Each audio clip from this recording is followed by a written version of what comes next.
Peggy 18. Hey everyone, I'm Brian Horton. I'm pleased to be here today representing Infinity Ward to talk a little bit more about Infinite Warfare. We had an amazing response at E3, and you guys have had a lot of questions that we'd like to address in our show today.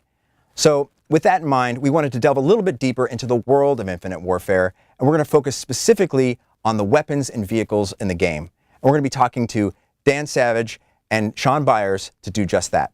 Hey Dan, so as vehicle lead, can you talk to me a little bit about the philosophy you and the team went through when we were designing vehicles for Infinite Warfare?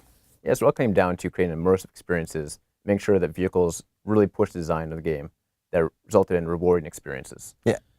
So without further ado, let's just hop right into it and start talking about the tip of the spear, the largest class of the SATO fleet, the Retribution. What is the Retribution? Why is that important to the game? So the Retribution is basically the hero ship. It's the largest member of the SATO fleet. It houses you and 2,100 crewmates that you're responsible for. You as a player, Reyes, are field promoted to captain of the ship right after the Geneva surprise attack by the SDF. So you're responsible for those guys, and you have the control to pick what missions to choose. Like, you're commanding the bridge, you're responsible for these people. Do you take on the main story missions or the risky side ship assaults? Yeah, so I mean that sounds like a brand new experience for Call of Duty, that you are this commander, you are in control of the ship, but that's not just what the game is, right? There's still that direct Call of Duty experience. Talk to me a little bit about what it means to go from the Retribution into some of these other missions. So that's the coolest part of the Retribution, acting as a central hub, is it acts as a seamless transition point with no load screens. It's off rails, where you can be on foot, on ground, calling in a Jackal when you're trying to attack a hill. It comes in to support you. You can hop in that Jackal, off rails again, fly up into space, do an epic dogfight against the SDF Skeletors, take down capital ships, and come back to the Ret. Yeah, that sounds great. And the Jackal itself, it seems like we got a fantastic reaction at E3 about Jackals and the combat. In fact, a lot of people were just shocked that it was such a free flying vehicle. And for Call of Duty, that seems like we're really pushing boundaries. Can you talk a little bit about what the Jackal is and how it works in this game? We're super stoked in the reaction. Like, everyone's really excited for the dogfighting. I'll also reiterate, like, because I see the Reddit posts and the tweets, like, it's not on rails. This isn't a linear one-time experience.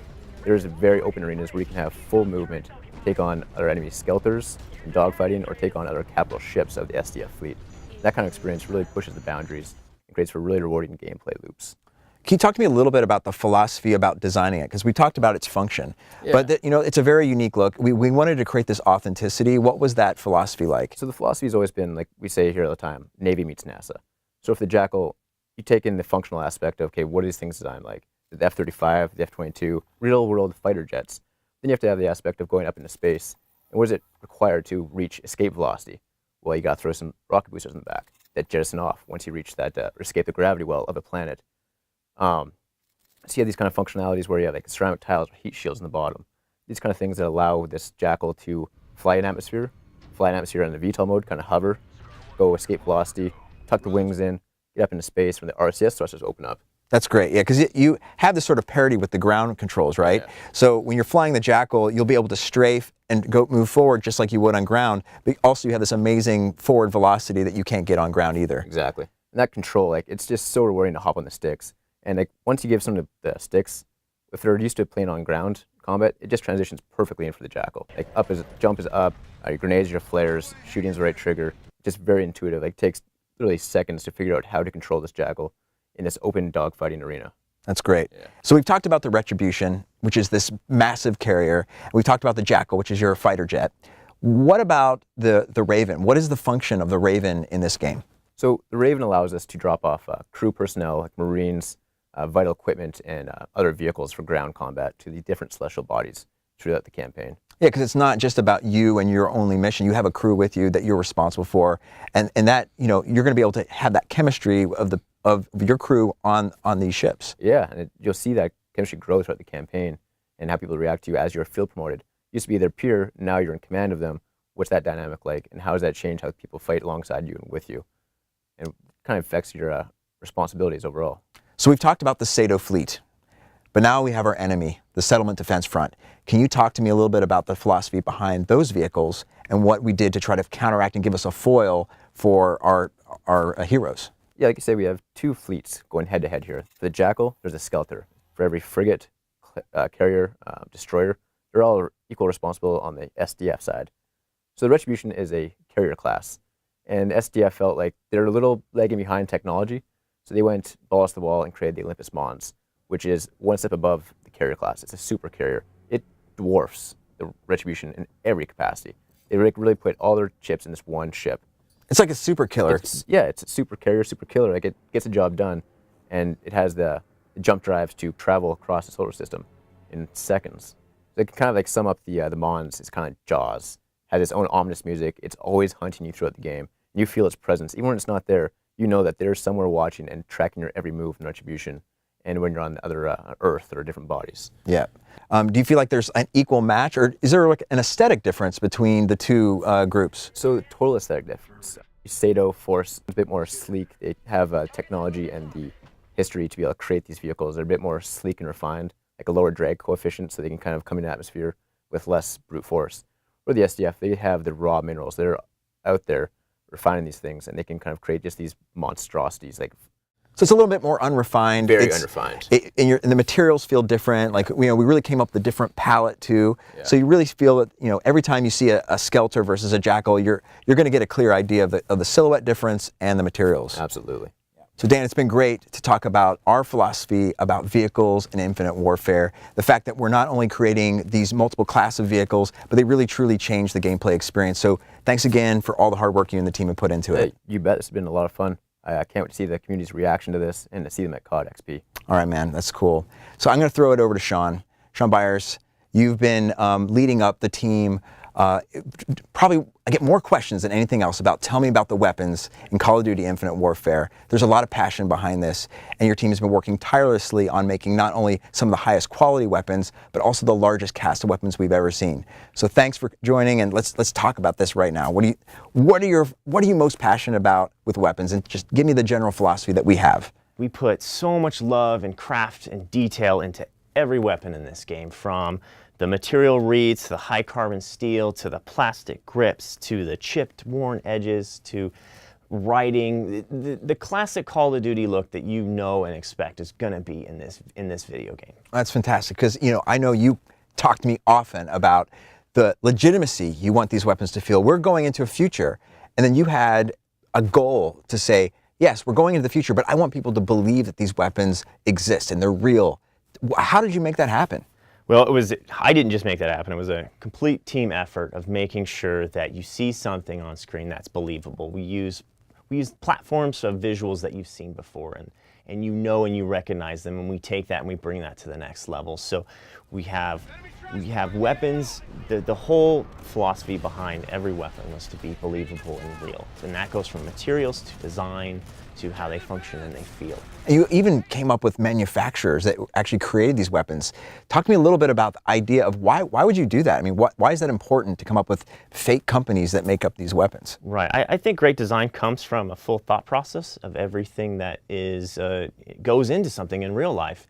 Every company has a different step or a different process on how they create these things. They have a backstory. Each company has a backstory. So let's say Kendall Ballistics. That's our main Sato Forces arms manufacturer. They have a location that they're from, and they have a certain amount of income, and that dictates the style and the visual look of those guns. And those are the believable military guns that feel realistic and they feel like something you've seen before.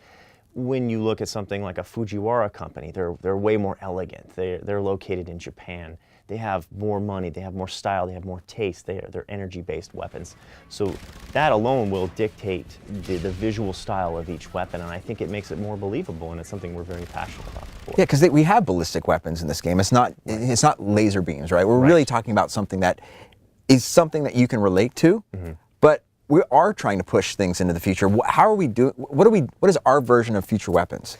Our version of future weapons is the same principles, the same grips, the same way you hold them, but we bring that into energy style weapons. Now, energy style weapons can fire off ballistic rounds, or they can shoot devastating charged particles that will hit you like a square, like a big brick, and will destroy your DNA and will rip all your molecules apart. Well, I think what I'm working up to is that each time we sort of talked about, well, what are we going to do with weapons in space? Like, what was our idea behind that? Because I know there was all these ideas like, what can we do in space? What What are the rules? What can and can't we do? What was your design process around space combat? Right, space combat would be the same as anything else. You could be a bullet. You can fire a ballistic weapon in space. Your mass is much greater than a bullet, so it wouldn't push you back, nor would that fine small explosion inside your barrel.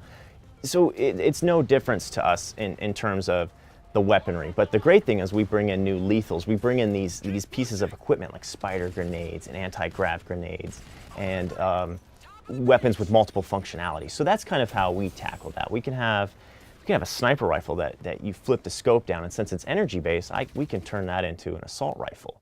So it will switch modes. So we are always playing off of different ways to change gameplay with those. You talked about variety. So can we've got the ballistic weapons, we've got the energy weapons, we've got the special grenade types. Tell me a little bit about this variety. Why so many weapons? What is our goal with variety in this game? Yeah, we want the player to be able to choose the way that they like Dan was saying, playing the Jackal, and you're jumping in and out of ground to space combat. There's no reason why we can't do that with gameplay. So the idea is to have as much fun as we could of using a ballistic weapon, but like with the great thing about energy weapons, you can change the gameplay up. I can see a target 60 meters, 100 meters away. With an assault rifle, he's really hard to shoot. But if I flip my scope over and I change my mode on my energy-based weapon, now I have a sniper rifle and I can take that target down.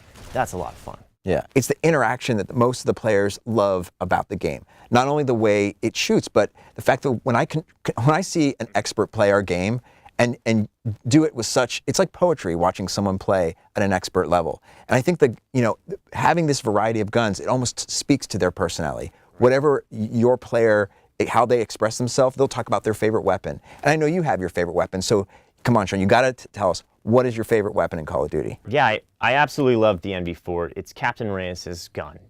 He has his personality oozing all over. He has a big, thick silencer on the front with a strike plate. He has a foregrip with a strobe on it. He has a top-mounted laser. He has a backup GPS display on it.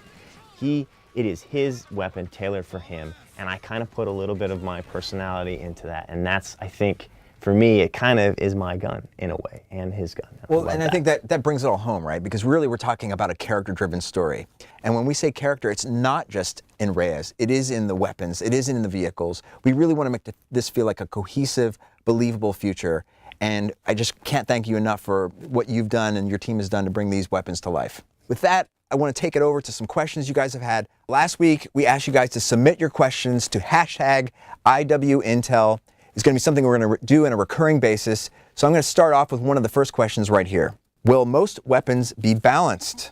Sean, are you going to take this one? Yeah, absolutely our weapons are going to be balanced, but they are going to each feel different. You're going to get that old Modern Warfare 2 vibe where every gun's going to feel and sound different, but they will be balanced. But we're bringing back deeper brooding sounds for an assault rifle, but then we might have lighter fast fire rate for an SMG. So yes, they will be balanced, but they will also feel unique and feel good. Cool. Next question. Is the Jackal the only vehicle we will be able to pilot in the campaign? Dan, I think this is best for you to take. The Jackal is the only one you can directly pilot. But you also be the commander of the Retribution, where you can command the bridge, and at key points you can choose the main missions or the ship assault missions. Cool. Fantastic. Next question. How is it possible that you got this one so wrong with the fans? Where was your intel supporting this direction? This is a fantastic question. We have an extremely passionate fan base in the Call of Duty family, and we listen to every single opinion and thought you guys have about the game that we all know and love. But ultimately, this game, Infinite Warfare, has been in the making for 3 years.